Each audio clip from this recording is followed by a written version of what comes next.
Buenas tardes, compañeros y compañeras, así como docente y a cargo. La historia es muy importante, es la base de nuestros conocimientos.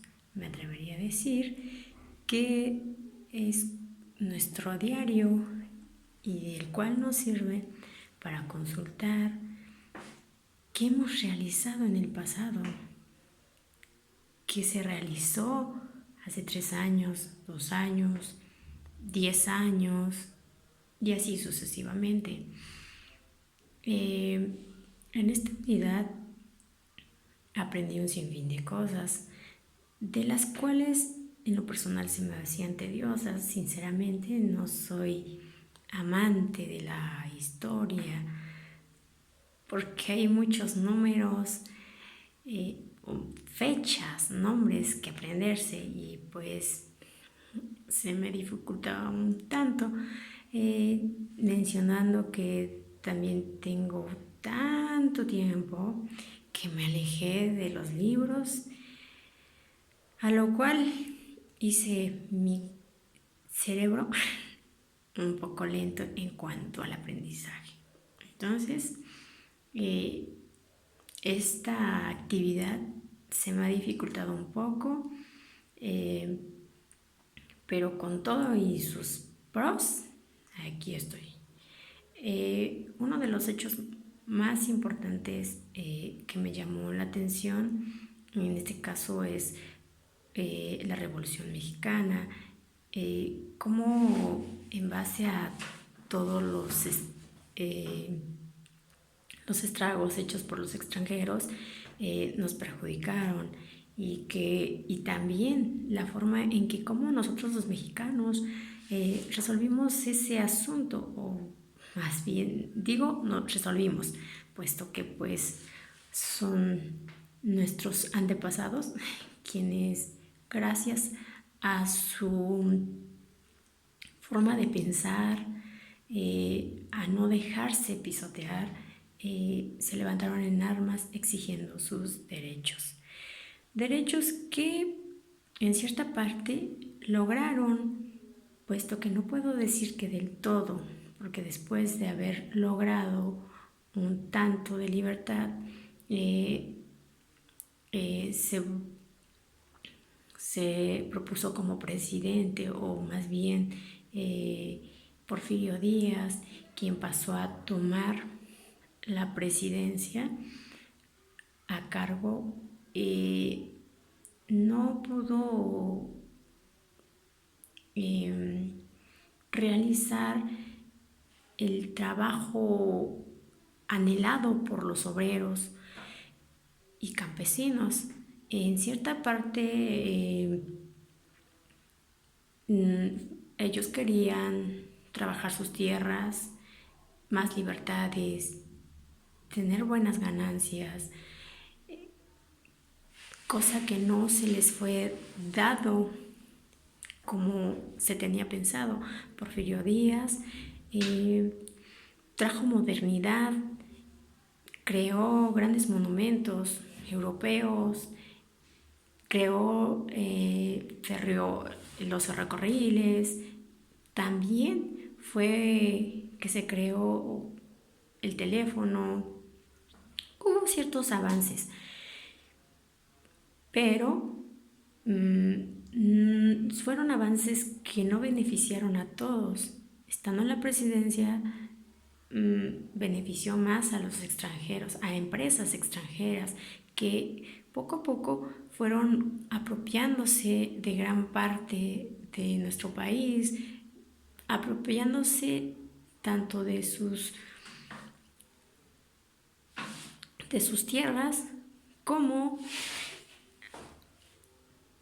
sus industrias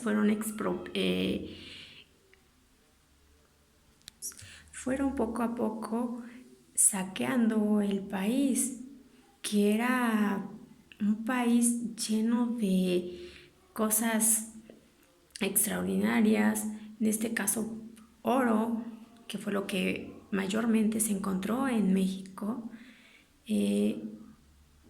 Estas fueron situaciones que poco a poco los mexicanos fueron dándose cuenta de que no les beneficiaba tanto como ellos pensaban. Por lo tanto, con el tiempo fue que con Lázaro Cárdenas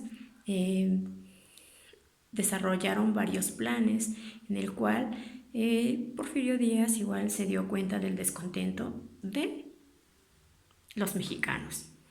Entonces, con el paso del tiempo fue que Lázaro Cárdenas, tiempo después, fue elegido presidente y tomó a cargo el país, que con el tiempo Lázaro Cárdenas fue uno de los, podría decir, mejores presidentes que pudo haber tenido México. Gracias a él fue que comenzó el desarrollo de nuestro país, se dio la reforma agraria, la nacionalización de industrias, el dejar de depender del mercado extranjero,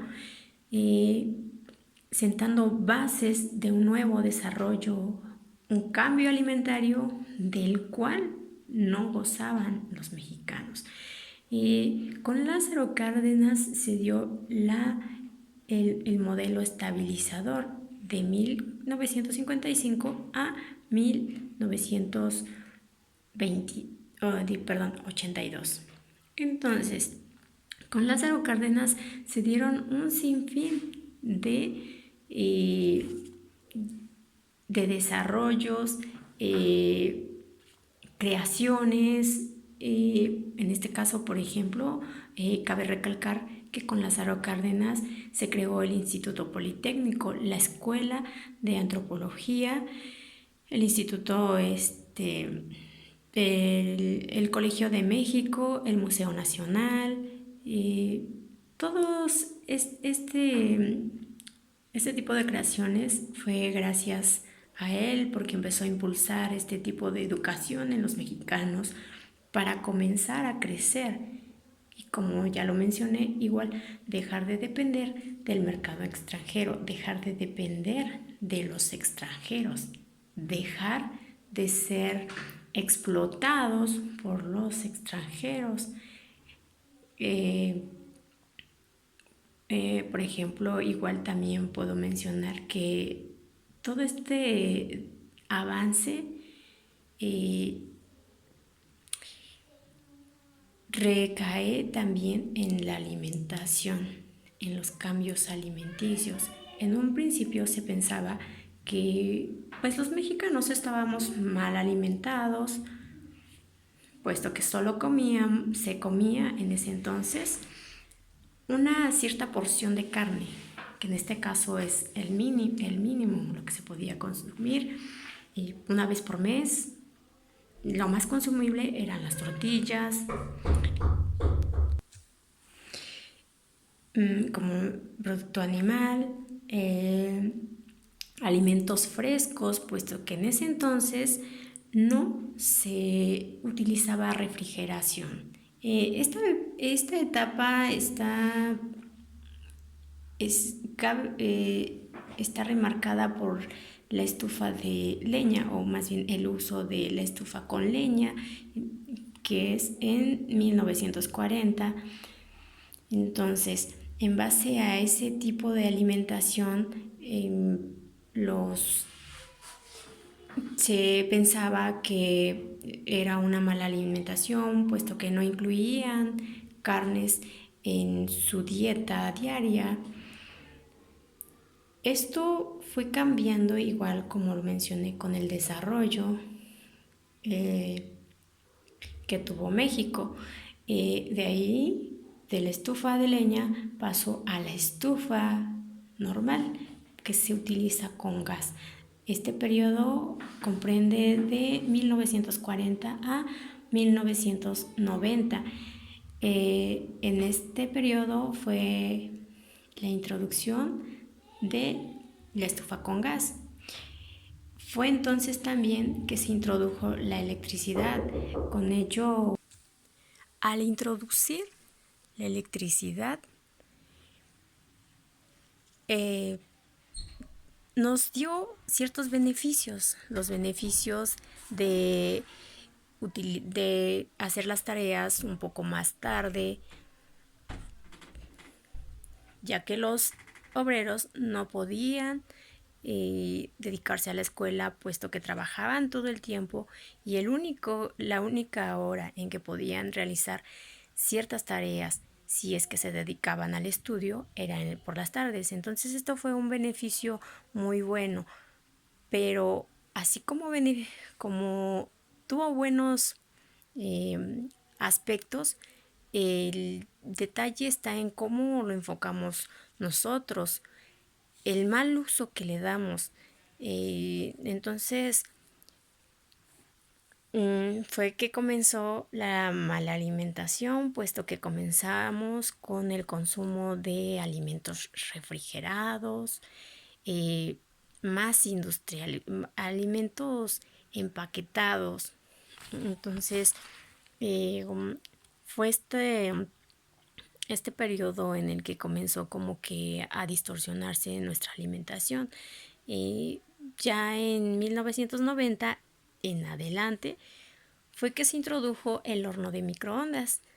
El horno de microondas que aumentó si ya consumíamos alimentos refrigerados, aumentó el consumo de este tipo de alimentos, así como embutidos y todo ese tipo de comidas rápidas. Entonces, nuestra alimentación fue deteriorándose época tras época. Si nuestra educación, sin educación, el mexicano va distorsionando poco a poco este tipo de situaciones, puesto que no tiene el conocimiento adecuado de cómo enfocarlo de forma benéfica en su vida. Me incluyo en uno de esos. Como lo mencioné en un inicio, nuestra falta de lectura, nuestros malos hábitos, nos guían a caminos distorsionados. Puede que sean situaciones benéficas para nosotros, pero si no lo llevamos a una correcta utilización, pues es como suicidarnos. Una mala alimentación propicia lo otro. Y entonces, esta forma de consumir algo que le hace daño a nuestro cuerpo va deteriorándolo. Entonces, en la actualidad, esos malos hábitos de alimenticio ya nos alcanzaron, puesto que hay más niños de edades desde los 10, 5 años, ya con problemas de obesidad, con problemas de salud. Un problema de obesidad ya recae recae en varios otras enfermedades, que en este caso es la diabetes, malnutrición. Acarrea un sinfín de enfermedades que no tenían por qué estar si hubiésemos llevado una buena alimentación. Entonces, todo viene aunado una cosa con la otra. Por eso es que la historia sí es de importancia para todos, porque tiene que ver con nuestra vida, tiene que ver la historia, tiene que ver nuestra forma de alimentación, la alimentación mala en un mexicano quiere decir que va a trabajar poco, va a producir poco. Entonces recae en la economía, en la sociedad, en la política. En todo esto recae. ¿Cómo estamos mal. Nosotros somos digamos que la máquina de todo esto. Somos nosotros la maquinita. Y si la maquinita está mal, todo esto se desploma. Entonces, ahora estamos buscando alternativas para llevar una vida saludable. ¿Y cuáles son? Es seguir bombardeando con cosas saludables y dejar de que se publiquen cosas insaludables, que en este caso son los embutidos, dulces, con un alto porcentaje de calorías.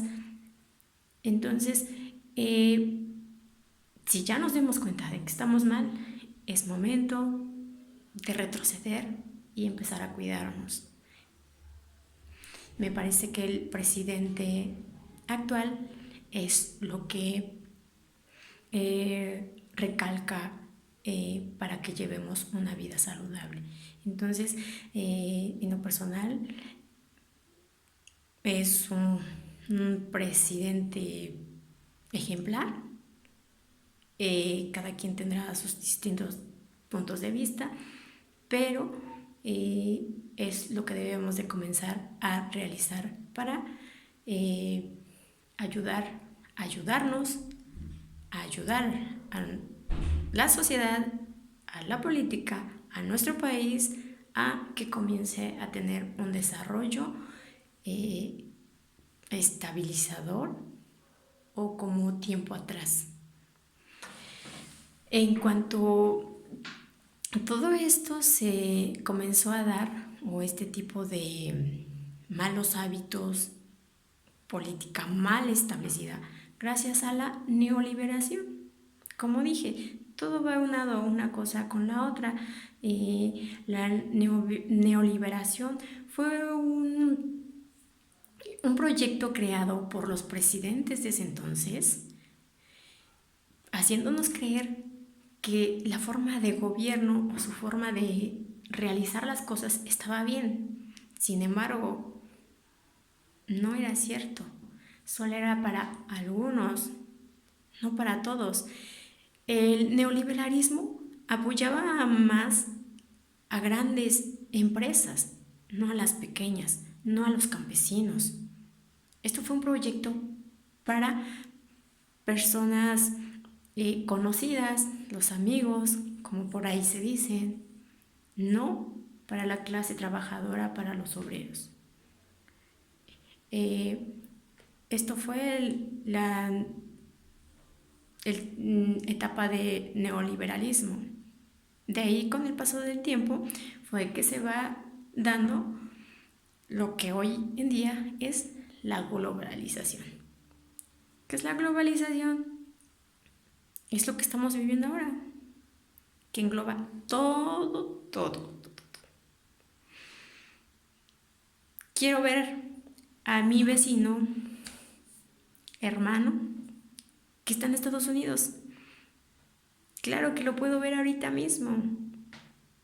No necesito esperarme una semana, un mes. Lo puedo ver ahora mismo. Como dicen. Ahorita, ¿qué es la pizza?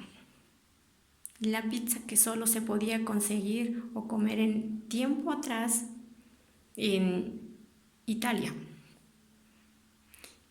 Ahora mismo puedo disfrutar de la misma pizza que se disfruta allá, sin necesidad de viajar, sin necesidad de esperar tanto tiempo. Eso es la globalización.